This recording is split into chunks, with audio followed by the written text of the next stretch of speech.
नमस्कार। जय टेकरी सरकार।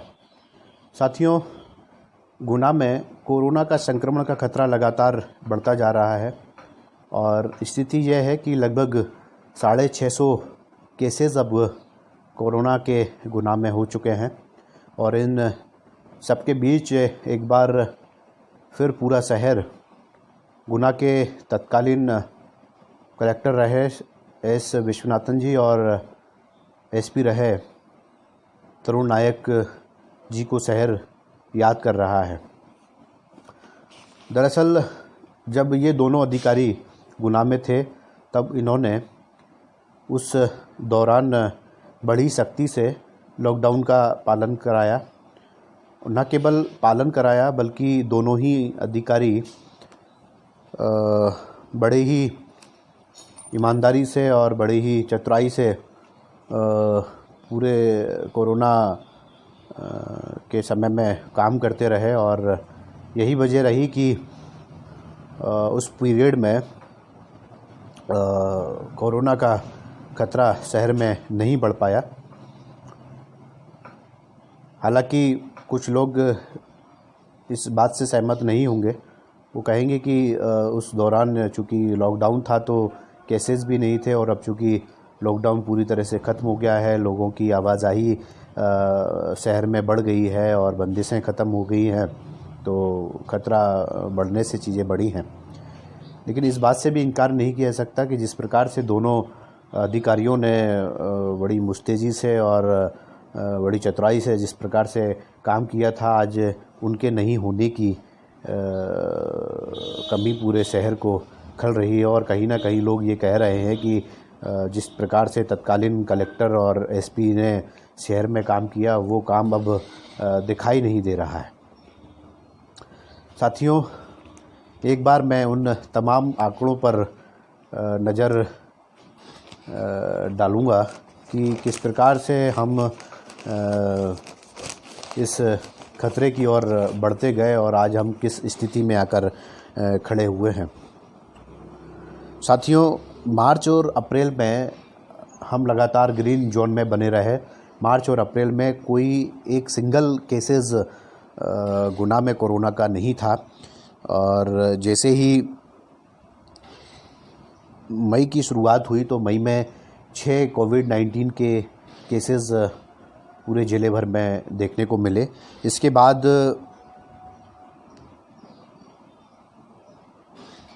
जून महीने में 9 पॉजिटिव केसेस गुना में मिले। इसके बाद जुलाई के अंत में ये आंकड़ा 68 केसेस पर आ गया। इसी के साथ 31 अगस्त को ये आंकड़ा 341 पर पहुंच जाता है और आज सितंबर का जो समय है, मतलब 22 सितंबर चल रही है और इस समय हम लगभग 650 के आंकड़े के आसपास पहुंच चुके हैं। साथियों, इस बात से इनकार नहीं किया जा सकता कि सरकार ने कोरोना को लेकर बड़ा ही सॉफ्ट कॉर्नर अपना लिया है। इस प्रकार से मार्च में लॉकडाउन लगाया गया और मार्च के बाद से 2 महीने तो कंटिन्यू लॉकडाउन रहा ही, लेकिन जिस प्रकार से समय बढ़ता गया और उस तरह से रियायतें ख़त्म होती गई और अनलॉक 4 की शुरुआत हो गई। अनलॉक 4 में भी लगभग बंदिशें ख़त्म हो चुकी हैं और इन बंदिशों की वजह भी है कि कोरोना संक्रमण का आंकड़ा लगातार बढ़ता जा रहा है। स्वास्थ्य सुविधाओं को लेकर तो आप रोज़ाना अखबारों में पढ़ रहे होंगे कि किस तरह की स्वास्थ्य सेवाएं गुना ज़िले में हैं, गुना में हैं और कोविड-19 को लेकर के उस तरह के इंतज़ाम नहीं हो पाए हैं जो अब तक होने चाहिए। साथियों, एक बात बड़ा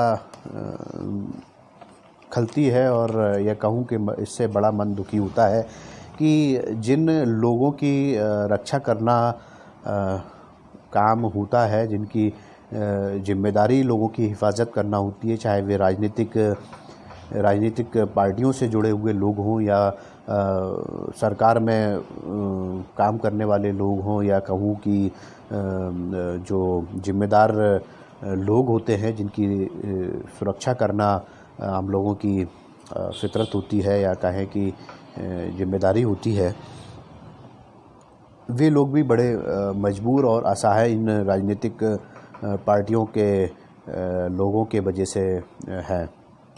आप देख रहे हैं कि विधानसभा का उपचुनाव होना है, 28 सीटों पर ये चुनाव लड़ा जाना है और प्रदेश में पूरे प्रदेश में बड़ी दोनों ही पार्टियां रैलियां कर रही हैं। वहाँ पर जनता को इकट्ठा किया जा रहा है, जनता भी वहाँ पहुँच रही है, जनप्रतिनिधि भी मास्क नहीं लगा रहे हैं। जनता जो पहुँच रही है वो भी, उसमें से भी बहुत सारे लोग ऐसे हैं जो मास्क का उपयोग नहीं कर रहे हैं, और जबकि जानकार विशेषज्ञ ये लगातार कह रहे हैं कि अगर कोरोना से लड़ना है तो हमें मास्क पहनना होगा, सोशल डिस्टेंसिंग का पालन करना होगा, हाथों को धोते रहना होगा। लेकिन ये तमाम बातें होती नहीं दिख रही हैं। चाहे ये काम लापरवाही का भाजपा सरकार कर रही हो, या फिर इस चुनाव में जो दूसरी प्रतिद्वंदी के तौर पर चुनाव लड़ रही है कांग्रेस पार्टी, वे भी इस लापरवाही को करने से बाज नहीं आ रहे हैं। साथियों, चुनाव जीतना है ये बात सही है, लेकिन जिस प्रकार की लापरवाही एक बड़े बड़े कार्यक्रमों में करके और देखी जा रही है, ये बड़ी दुर्भाग्यपूर्ण है। क्योंकि ये जो बड़ा खतरा है ये मंत्रियों और दूसरे लोगों के लिए शायद नहीं होगा, क्योंकि अगर उनको कोरोना होता है तो वे तो बड़े बड़े अस्पतालों में अपना इलाज करवा लेंगे, लेकिन कहीं इन संक्रमण के बीच किसी गरीब को या किसी सामान्य परिवार के व्यक्ति को कोरोना होता है तो वो व्यक्ति अपना इलाज कैसे करवाएगा? ये एक बड़ा सवाल है, क्योंकि पूरे प्रदेश भर में कोरोना को लेकर के, स्वास्थ्य सुविधाओं को लेकर के बड़ी चिंताजनक स्थिति इस समय है। तो साथियों, मेरा यहाँ पर सिर्फ यही आग्रह है कि आप सभी लोग सोशल डिस्टेंसिंग और मास्क लगाने के लिए लोगों को प्रेरित करें और स्वयं भी मास्क लगाएं, ताकि इस तरह की लापरवाही ना हो और हमारे शहर में जो संक्रमण का खतरा लगातार बढ़ रहा है वो भी कंट्रोल हो सके। ये जो समय है, चूँकि अभी वैक्सीन बनी नहीं है और कब तक ये वैक्सीन देश को मिल पाएगी ये भी कोई खुलकर कह नहीं रहा है। इसलिए इस समय ये बहुत ज़रूरी है कि हम अपनी और अपने लोगों की, अपने परिवार की सुरक्षा करें। फ़िलहाल ये बेहद ज़रूरी है और फ़िलहाल के लिए इतना ही। Thank you very much.